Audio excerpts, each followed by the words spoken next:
In this video, I'll guide you through how to create a Webex account. Whether you're looking to host virtual meetings, collaborate with your team remotely, or just explore what Webex has to offer, setting up an account is your first step. Let's dive right in. First, you'll want to navigate to your web browser and type in webex.com. This will take you to the Webex homepage where you can start the sign up process. Once you're there, take a moment to explore the interface if you're curious. But for now, let's focus on getting your account set up. Next, look at the top right corner of the page. You'll notice a button that says sign up. It is free. Go ahead and click on that. Webex offers a variety of plans, but this option will allow you to start with a free account, which is perfect for getting familiar with the platform without any commitment.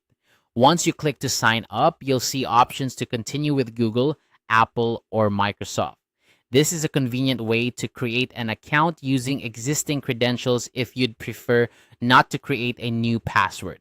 Simply choose the option that corresponds to the account you want to link and follow the prompts to sign in. Now, if you'd rather create an account with a unique login, you can do that too. Just look for the section where you can enter your email address, type in the email you'd like to use for your WebEx account, and then click Continue with Email. This option is great if you want to keep your WebEx activities separate from your other accounts. After you've chosen your sign-up method, WebEx will guide you through the remaining setup steps. You may need to provide some additional details like your name and a password if you're creating a new account from scratch. Remember to choose a strong password to ensure your account security. Once you've completed these steps, you'll likely receive a confirmation email to verify your account. Be sure to check your inbox, and if you don't see it right away, have a look in your spam or junk folder just in case it ended up there.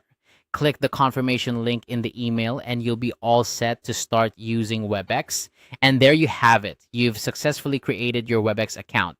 You can now explore all the features it offers, from scheduling meetings to joining calls and much more. If you have any questions or run into issues, Webex provides a robust help section and support team to assist you. Thanks for watching, and I hope this guide has made the process of setting up your Webex account smooth and straightforward. Enjoy your new tools for collaboration and communication.